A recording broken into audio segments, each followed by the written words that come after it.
Hello, I want to make a guide about speed calculations for Guild Wars Scouting. So I will simplify this as much as I can. I'll use an example. This is not the real life example, but we have our auxiliary lots going first here. Let us pretend this is the first turn, and we always check the CR bar, the combat readiness bar. This is what we're looking at.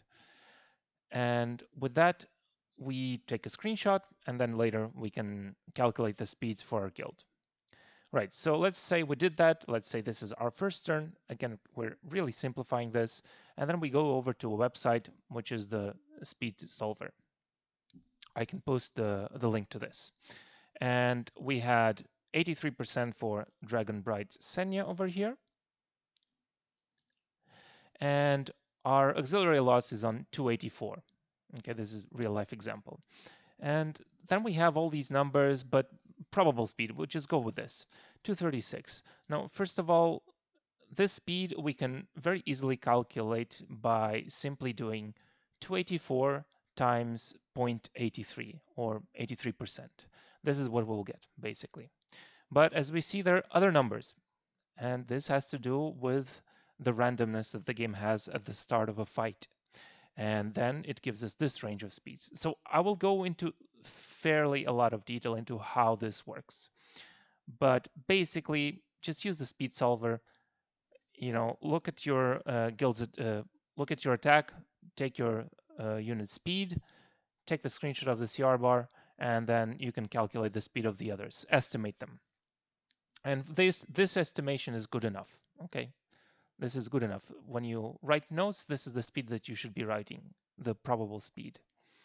Now, when you're a follow-up attacker, you use the speed, and then you might want to know how you can use your turn order. Can you guarantee the first turn or not? But first, let's figure out how does this happen? How do we get all these speeds? At the start of a battle, every unit gets randomly combat readiness that is between these numbers. It gets 0, 1, 2, 3, 4, or 5% combat readiness at the start of the fight. They already start on the CR bar at this stage. Okay. So this is the randomness that we have. It's not a speed randomness. The speed is always the same. It's just the initial seed for what your combat readiness is. And it only happens once at the start of the fight. So this is how it affects our probabilities there. Now, I will not explain how we calculate these probabilities, but just know that if you just do 284 times 83% or 0.83, 0.83, you'll just get the middle one. And that's good enough. That's the simplest way for you to do maths. If you don't want to do this, open the website, input all this data, just take your speed, multiply it by the percentage on the CR bar, and you'll get this. And that's good enough. Right, so let's see a little more. So if we have 284 speed, and we have, at the start of the battle, we have a random CR push of this amount, then the apparent speed we have is actually higher. So what the apparent speed means is if this unit had a 0% CR push at the start of the fight, what would be the equivalent speed of this unit? And this is the number that we have. Now, I don't know exactly how the game rounds the numbers. I'm assuming it will just round them up, or it will just round them normally.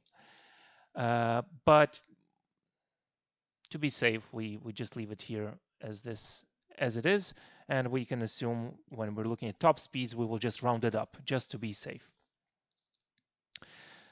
Right, so this is the apparent speed. Right, so if my unit had a 0% CR push, then the apparent speed is 284. At 5%, it is as if this unit had 299 speed. What this means is that if there is a unit with 300 speed, my unit, even with the best case scenario, will not go faster, right? Or anyway, many interpretations. All right, and we wanted to calculate Senya's speed here, Dragonbright Senya. So for that, we already did this. We have 236. And we still haven't gotten to this, but I explained how the randomness comes about.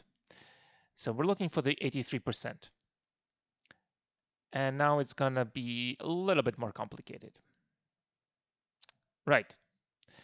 So this is the start of the battle combat readiness for our unit that has 284 speed, and this is the apparent speed that we already looked at over here. Right. This is the transposition of those calculations. And this will be the speeds of Dragon Bright Senya.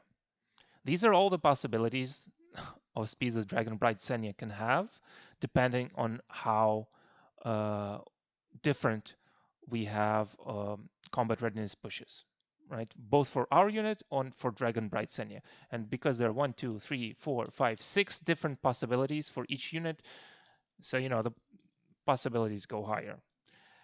Now, I'm not going to calculate the probabilities. I'm not going to care about that. I just care to explain the possible speeds and the limits, because we can calculate limits very quickly, and usually we care about the fastest limit. So if we have our Dragon Bright Senya, the average is 236. So this is basically if both units were at 0% CR push, right? Both my unit at 0% and Dragon Bright Senya at 0%, Dragon Bright Senya is at 236. And if we go through the middle, like if both units get the same CR push, it's kind of similar, but then later on it becomes more different. So what do we care about? We care about the max speed the Dragon Bright Senya might have. Maybe we care about that. We can see 248. Okay, great, 248. So that means that our unit had a 5% CR push and Dragon Bright Senya had a 0% CR push. So the fastest the Dragon Bright Senya can be is 248. And we can see this in the speed calculator. So if we want to guarantee turn 1, we probably want to be at 249 speed minimum, right? Now, we can calculate this easily without this. If we just take 284 times 83, so we get the 236, and then we can do 236 divided by 0.95, because it means it starts at 5% CR. And again, we get 248. So 249 will guarantee us turn 1. So again, this is very complex. I just want to explain why there can be so much variety for speeds. Now, let's just look at the second unit here. We have Mort, 48%. Let's say 48%, sure. We have 137 here. Let's go 48% here. And we have 0, 0. So 0% CR push for both units. We have 136 rounded up 137. Again, I'm not confident how the game internally rounds the numbers. So to be safe, if you want to be top speed, just round the numbers up. And we have max speed that Mort can have is 143. Again, we have max CR push, they have 0. That's the fastest they can be. And the slowest they can be is 123.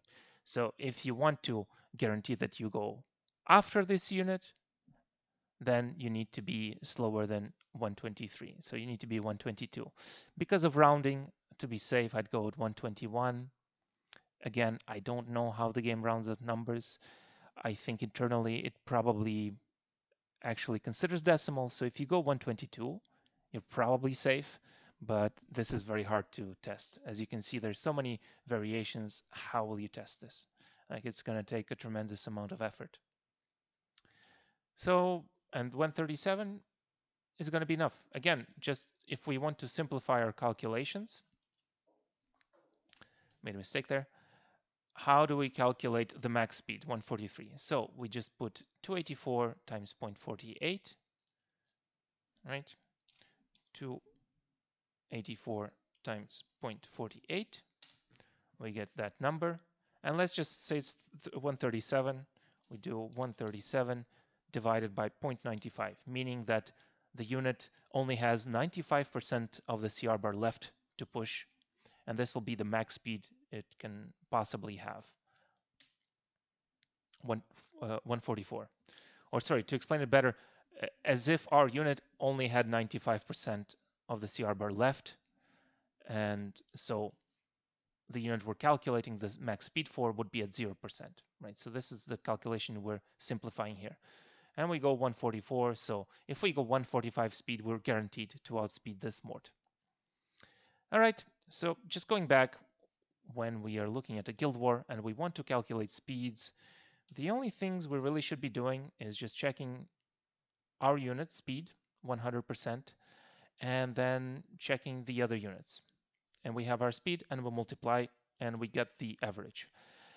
Now, let's ignore for a moment that Renek has discrete hands, because she does, and it gives her an extra CR push after her turn. But let's say she does not have discrete hands.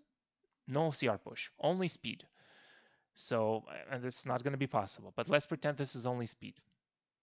So she's at 30%, and we have 284. So in that case, the speed would have been, and so she's at 130%. If we do 130%, it's as if she had 370% speed. Okay, and we can look at it here as well. So we have 284 and we put 130. So again, we have 370, 388.9 or 388, and then 355 here on the bottom end. All right, so it checks out. Now, why do I put it above? Because she took a turn before me. I am ignoring the CR push because she has discrete hands and we don't know at what level it is. It can be a 30% push or it can be lower. There are ways to check, but it becomes very complicated. So to simplify, when you are taking the second turn, you just go to the speed solver, you put your speed, and then you put the higher speed units, and you add 100%. Now, we could do this here, solve faster unit speed, but it really is the same. I can show you. So we have faster unit speed, 130, and our slower unit speed is 100%, and our slower unit speed is 284. And we get the exact same results. So, well, not anymore, but we had the exact same results. The only difference is we had to put in extra numbers here.